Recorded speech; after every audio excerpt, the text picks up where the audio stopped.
Não, chegou a um denominador comum, que chegou um momento que assim, Fate, massa, pô. Mas vamos botar isso em qualquer coisa Fate, né?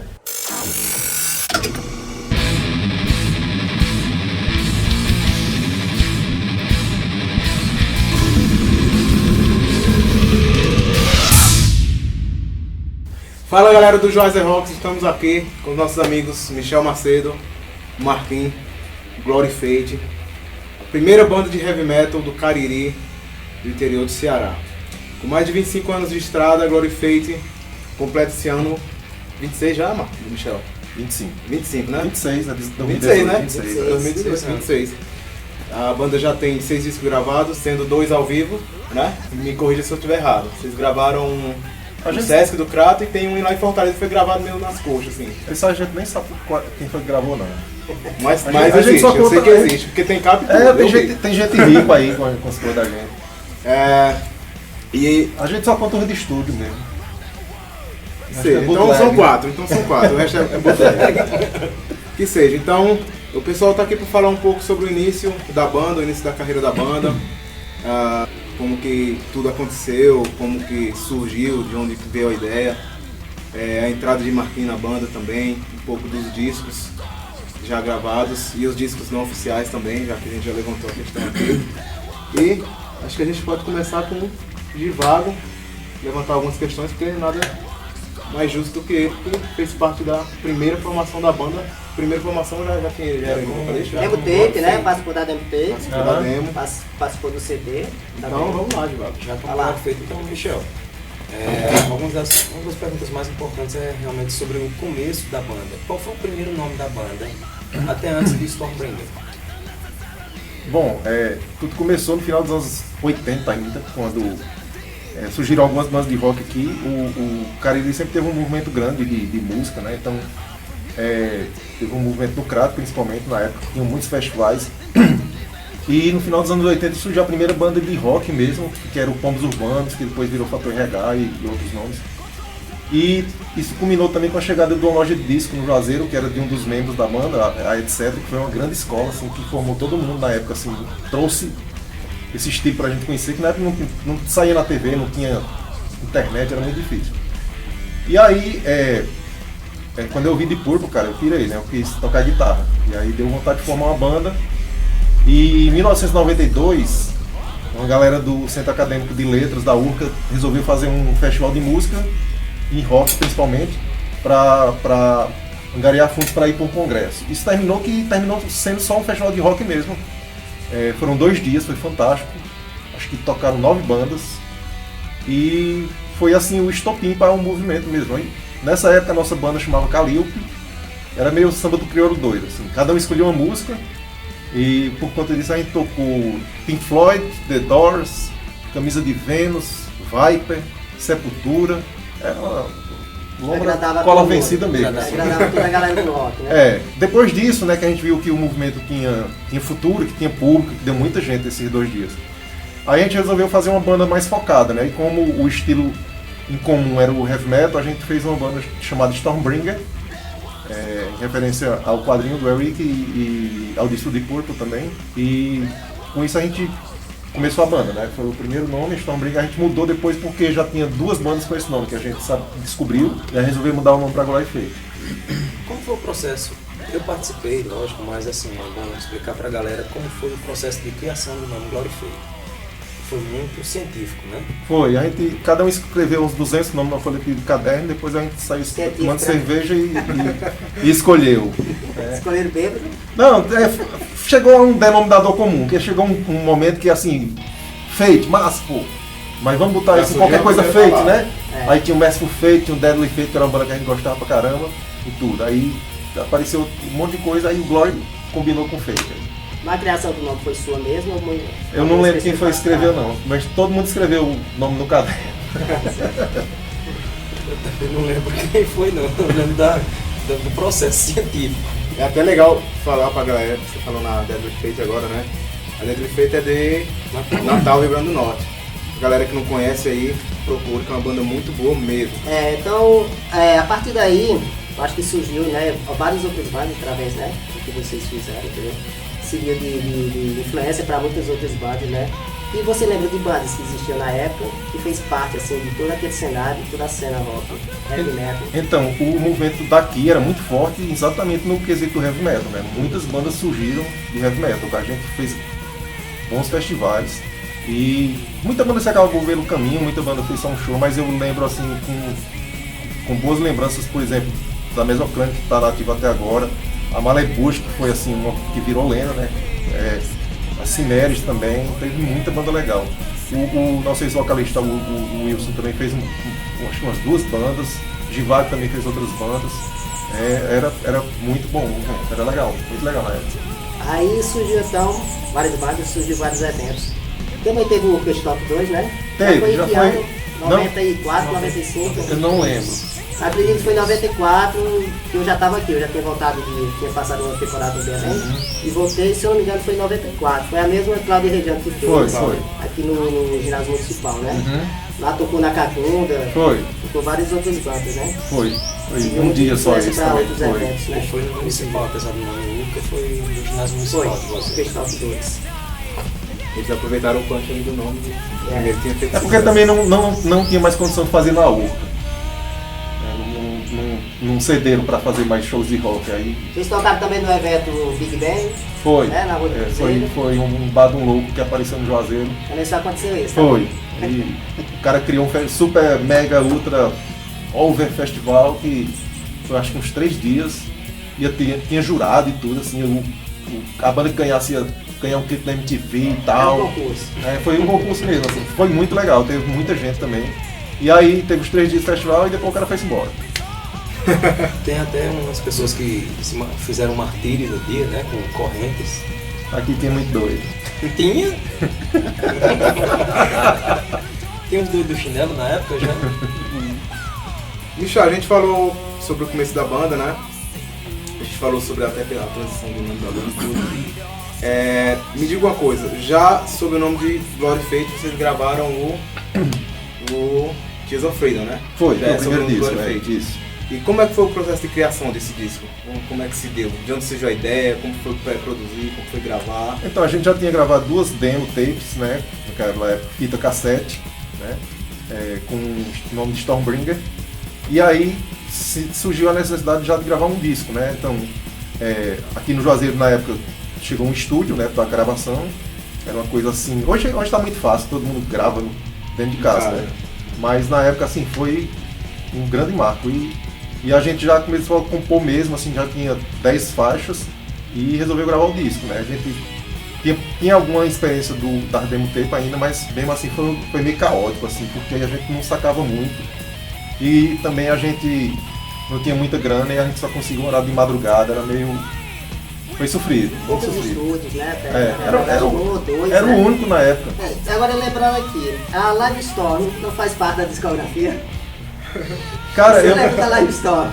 No Da ABB, gravada aqui na ABB de Juazeiro. Foi gravado. Vocês fizeram a chamada do programa, apareceu a capinha, aí eu fiquei lembrando assim, Eu tenho vagamente. esse demo, Eu entendeu? Acho que o não primeiro tenho mais, não. registro, na verdade, o primeiro registro, na verdade, da Stormbringer foi isso. nessa demozinha, eu tenho ela aí, viu? Foi gravado em Barbalha? Não, Foi na a ABB ABB de de Juazeiro, Juazeiro. foi. ABB Veio uma banda de show Cajazeiras. Da Stormbringer. Veio uma banda de Cajazeiras. Nessa época tinha muito disso, né? Nessa época tinha muito disso, você dava uma fita cassete e o cara da mesa de som gravava, né? Então, na verdade, ela não tá na discografia. Oficial não, né? Não.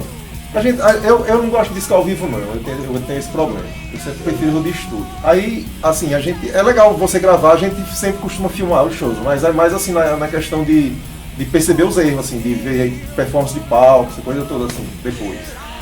O show praticamente tem quase todos os shows gravados. Eu tenho muita coisa mesmo. Mas é Mas mais uma pra qualidade isso. legal ou não? De imagem, às vezes sim. De som, eu acho que não. Às vezes a gente pega uma cerveja e fica lá assistindo na casa dele e mangando. Né? E rindo. Michel, você falou do Deep Purple, né? Que foi a banda que te deu vontade de tocar guitarra, você viu o Beat Blackmore e tudo.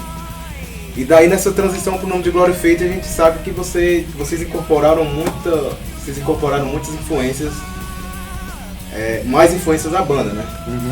Quais são as principais influências ali da banda? Já sob o nome de Glory Fate? Então, quando a gente gravou o primeiro disco, foi uma época assim que deu um grande boom, meio fake, de heavy metal no Brasil, porque surgiram duas grandes bandas, né, que foram Angra e Sepultura, e assim, isso iluminou a cabeça de todo mundo, né, assim, porra, todo mundo vai conseguir, né, mas na verdade, né, tudo era feito só pra eles, né. Então, aí a gente pegou muita influência na época das bandas que seguiam esse padrão, assim, de heavy metal melódico, tanto que o primeiro disco tem teclado, tem alguns elementos até de música regional, um monte de coisa assim que a gente tava meio que atirando pra todo lado, né? Então, surgiu uma banda, pá, o Dream Theater é massa. Aí a gente, pô, vamos fazer uma música de 10 minutos também, né? Era uma coisa meio assim, né? Mas aí já depois, segundo disco em diante, a gente chegou a uma conclusão, toca que a gente gosta mesmo, né? A gente não vai viver disso, então... Desde então, as músicas da gente é meio tradicional mesmo, com riff, refrão, solo de guitarra, dueto, essa coisa, e pronto. As participações. Uma forma que a gente As participações faz. do Tears of Freedom. Poderia destacar algum? Teve Evaldo que tocou percussão, o Oliveira da época tocava teclado com a gente, mas aí ele morreu. E o Carlos tocou teclado, o baixista na época. Né? Teve mais? Teve só. Evaldo e Oliveira. A minha foi na segunda demo. Na segunda demo teve, foi que ela fez a introdução, a vocal. O segundo CD não pode dizer o nome não, né? Por causa dele. Vamos falar um pouco, Vou deixar com o Luiz aqui, falar um pouco sobre o segundo CD. Senão ele morre. Já falando então de Bad Moon Rising, vamos falar agora então de... Vamos falar agora então, já Marquinhos entrou na banda, né? E vocês gravam esse disco, pra mim é o melhor disco da banda. Já morri de falar isso pra Michel, ele até brinca. E os meninos também. Michel brincando. Marquinhos, conta um pouco da sua trajetória antes de entrar no Glory Fate, como que aconteceu de você entrar no Glory Fate? Quando eu cheguei na Glory Fate, né, a proposta da banda era muito parecido com, como o Michel falou, era tipo Angra. Só que não tem um vocal melódico, assim como o André Matos, né? E o Givago, ele conseguia fazer uns falsetes bem agudos mesmo, então eu disse a Michel, não, Michel, eu acho que talvez eu tenha que fazer um pouco diferente, então vamos fazer um negócio um pouco mais agressivo e o estilo de música tem que ficar um pouco diferente, aí até que deu certo, né? Inclusive no primeiro ensaio, né, a gente pegou uma música do Blind Guardian, e ficou bem legal, né? Ficou bem legal, e depois a gente começou a compor, né, com as ideias que Carlos já tinha na banda, e a gente foi formando um pouco diferente do Tears of Freedom. E antes disso você já tocava? Antes disso, antes de ser chamado para Glory Fate, eu já tinha uma banda chamada Post-Scriptum, né? Que era também já um heavy metal mais tradicional também. Foi onde o Michel esteve tocando? Foi. Na Vegart, e a gente tocava bastante, assim, parceria Post-Scriptum, Glory Fate, o tempo todo. E um evento que aconteceu e ficou na minha cabeça por muito tempo foi aquele evento que o Metal Contra Fome, né? Foi a primeira vez que a gente tocou e muito louco ali. Foi muito louco. O palco parecia um ringue de boxe. Muito, na verdade, colocaram as cordas pra galera não passar. Eu tenho fotos até desse momento aí. Foi muito massa. Ficou na minha memória, tá na minha memória ainda até hoje. Assim, foi muito os caras do Pernambuco participavam da tua banda, Foi. Antes disso a banda era chamada de Leptus, né? Aí quando os meninos foram embora, aí o pessoal era de Pernambuco, eu formei outra banda que era chamada Post-Scriptum. Quem era da Post-Scriptum naquela época? A Post-Scriptum era o Wilker, né? A formação inicial era o Wilker e Sérgio, e eu na guitarra, pronto, eram 3. Depois eu conheci o Antônio entrou como baixista e chamei o Uli Germano para fazer a guitarra, duetar a guitarra comigo também, né? Os palcos. Legal.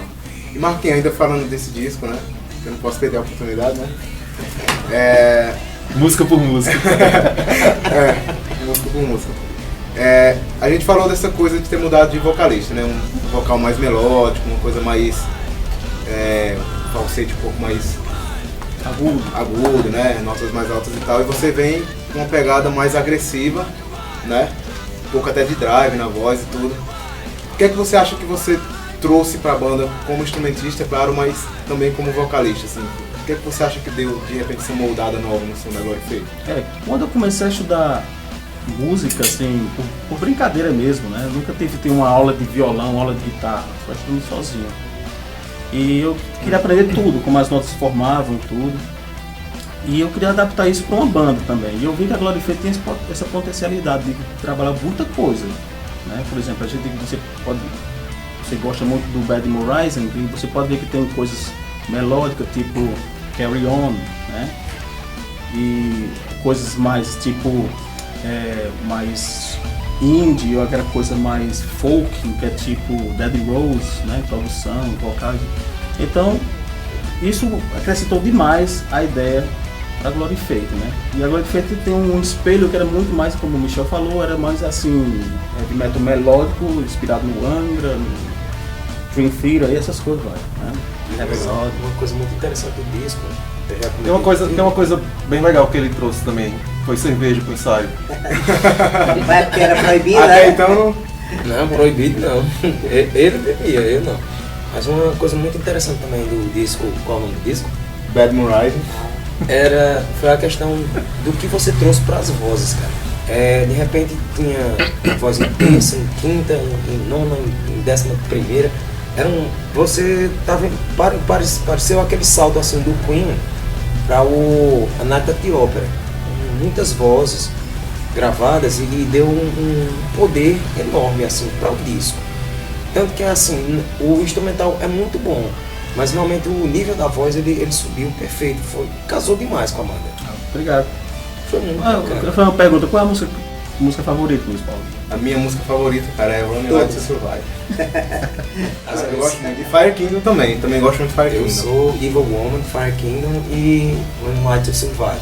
Que eu ia para os ensaios dessa música e eu ficava doidinho na casa do Michel, adorava ouvir. Questão de vendas assim, qual foi o CD assim da Glory Fate que eu sei que é difícil, vocês dão até muitos, né? Assim, repassam como é, para rádios, para amigos, etc. Mas é claro que tem uma certa venda e eu acho que avaliam na hora de fazer o serviço, quantos fizeram de cada álbum assim. E qual mais vendeu? O primeiro a gente prensou, fizemos 1000 cópias. Na época não existia fazer cópia ainda, né? Para você fazer uma cópia, por exemplo, o estúdio quando a gente estava gravando, a gente pediu para fazer uma cópia e foi R$40. Na época isso era uma fortuna, né? E quando a gente foi gravar esse disco, eu fui contra, né? Eu disse, cara, não vamos prensar não, porque hoje em dia eu já via que ninguém comprava CD. Mas aí teve a democracia e eu perdi o voto e meu tio emprestou a grana e a gente prensou. Depois saiu todo mundo da banda e eu paguei a conta sozinho. A gente tá vendo ainda. E aí no segundo disco, a gente só gravou e fez cópias mesmo, gravando eu e o Marquinhos em casa mesmo. A gente fez só 150 cópias, pediu ainda para alguém fazer de serigrafia uma arte para o CD e foram feitas 150 cópias. Eu acho que a gente mais deu do que vendeu. Não tenho controle não. Mas esse último, que é o que foi lançado na Europa, mandaram pra gente 150 cópias. Aí esse eu tô controlando, já vendeu 29.